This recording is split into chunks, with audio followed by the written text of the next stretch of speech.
En la época de San Agustín, alrededor del siglo IV, en la Iglesia ya se hablaba del purgatorio, pero recién el Concilio de León, en el año 1274, adoptó el término purgatorio para denominar el lugar donde se purgan las almas. Al principio no era una doctrina de la Iglesia, pero poco a poco fue creciendo durante la Edad Media hasta que se solidificó como una doctrina oficial. La Iglesia enseñaba que el pecado tenía dos consecuencias, la culpa y el castigo. De la culpa uno podía hacerse cargo confesándose con un sacerdote, pero luego venía la segunda consecuencia, que era el castigo. La idea era que, cuando uno confesaba sus pecados, el sacerdote le absolvía. Pero esa absolución solo cubría la culpa por los pecados y no el castigo. Por lo tanto, uno todavía tenía que pagar ese castigo. ¿Y ese castigo debía suceder en esta vida o en el purgatorio? Así nació la idea que las oraciones de la Iglesia podían servir para sacar almas del purgatorio.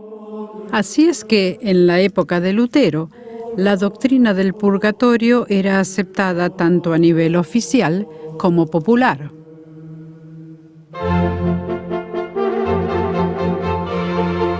León X era el papa de entonces, y este hombre necesitaba dinero para él y para la Iglesia. El Papa León estaba construyendo San Pedro en Roma y necesitaba dinero para financiarlo. Además, por ser terrateniente, enfrentaba guerras en Italia. Por otro lado, toda la jerarquía de la Iglesia debía ser mantenida. Sí, León necesitaba mucho dinero. Y como le sucede a tantos cuando construyen, se volvió creativo. Y recurrió al terrible negocio que nunca debería haber sucedido otra vez en la Iglesia, en el cual el Papa vendía, mediante sobornos, los cargos de obispo, arzobispo o cardenal al mayor postor. Además de esto, el Papa necesitaba más dinero para construir San Pedro. Por esta razón, instituyó la venta de indulgencias. Alberto de Maguncia, el hermano menor del elector de Brandenburgo, era una persona muy importante, quien desde muy temprana edad tenía 3 cargos en la Iglesia, por los cuales había pagado, no vamos a decir sobornado, al papado. Con un adelanto que le diera el Banco Fugger de Augsburgo. A cambio, permitiría la venta de indulgencias en sus territorios. Por lo que tenía esperanzas de, a través de la venta de esta indulgencia, poder mantenerse a flote y salir de sus deudas. Las indulgencias eran plenarias, que eran las mejores clases de indulgencias que se podían obtener, ya que cubrían todo el tiempo que uno tuviera que pasar en el purgatorio. Ahora, si la indulgencia era un papel, ¿qué le daba autoridad para cortar el tiempo de alguien en el purgatorio? Tenemos que retroceder a los siglos XI y XII, cuando la Iglesia desarrolló la idea del tesoro de méritos. Ese tesoro contenía los méritos de Cristo, los méritos de la Virgen María y las buenas obras y méritos extras realizados por los santos. Todo esto era para la salvación.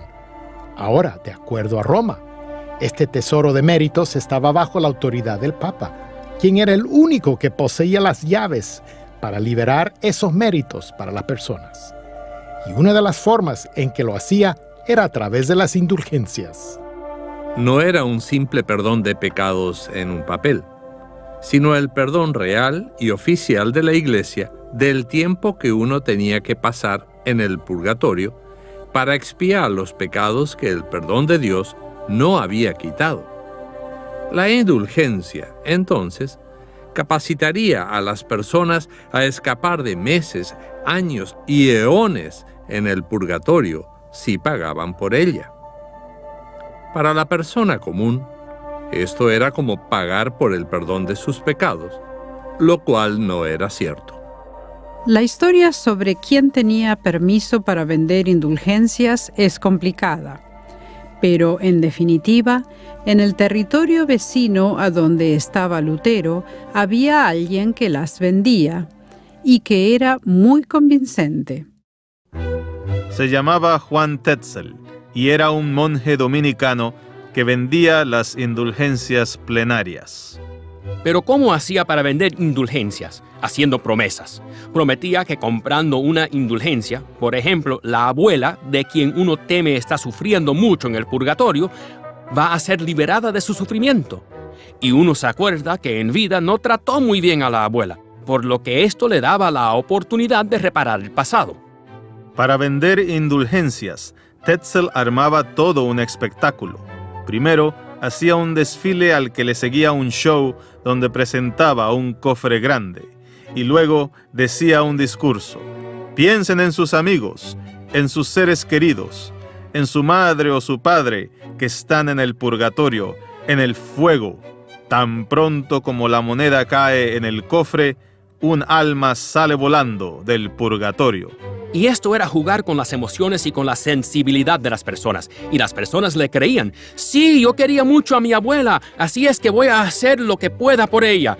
Tetzel era un buen vendedor. Y cuando uno tiene miedo de lo que le va a pasar cuando se muera y quiere tomar precauciones, las indulgencias suenan atractivas.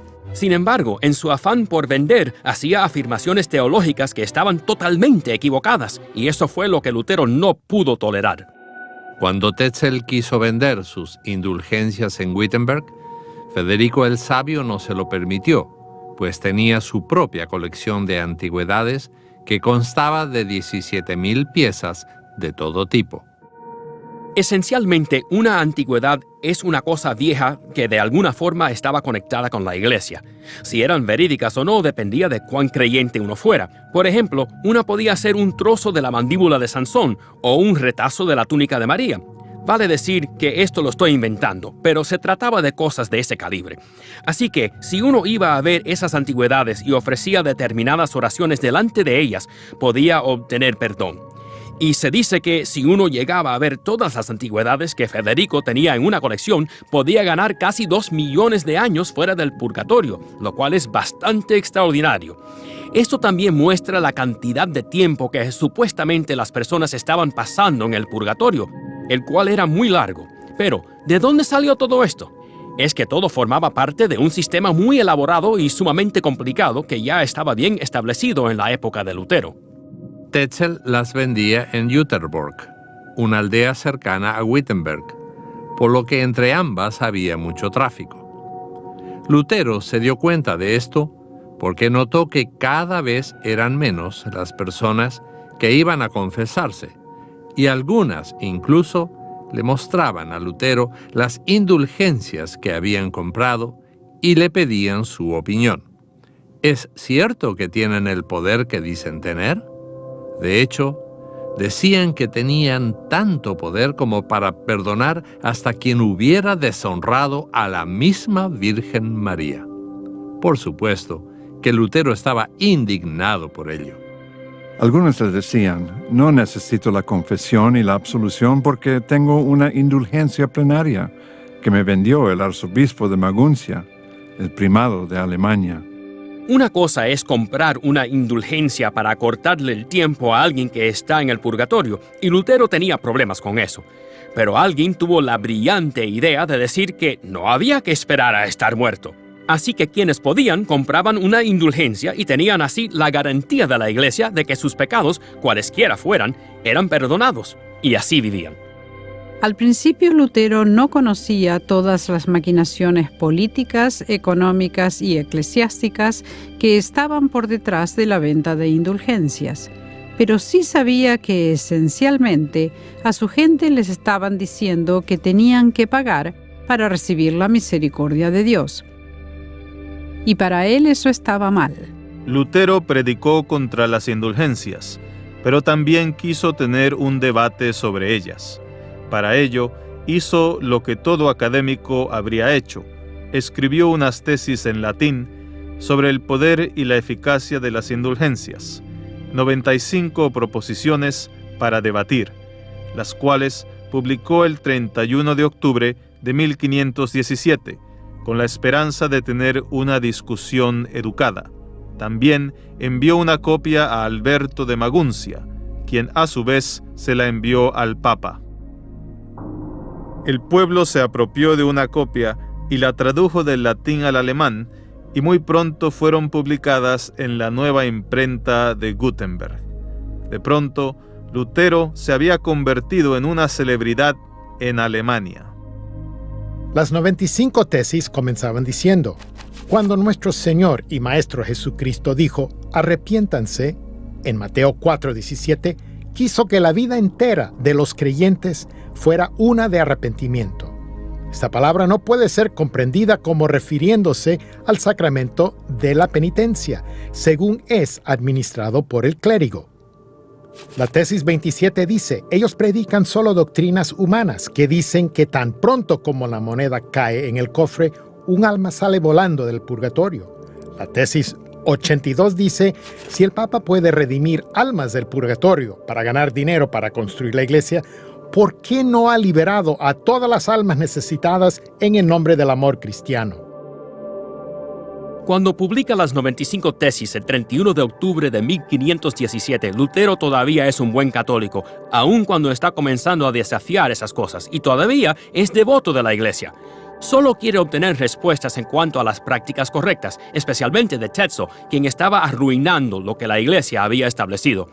Lutero no estaba tratando de decir, la justificación es por gracia a través de la fe en Cristo, pues esto todavía no lo sabía. Pero sí sabía que algo estaba muy mal en la iglesia y que el Papa debía hacer algo al respecto. Para él fue una gran sorpresa darse cuenta que el Papa no estaba dispuesto a hacer algo, sino que también estaba implicado en ello. Pero en 1517 Lutero todavía cree que, una vez que presente los hechos, la iglesia va a enmendarse. Cuando Lutero llega a Worms el 16 de abril, se encuentra con multitudes que le aclaman, recibiéndole como a un héroe conquistador, como al Hércules alemán que finalmente ha llegado.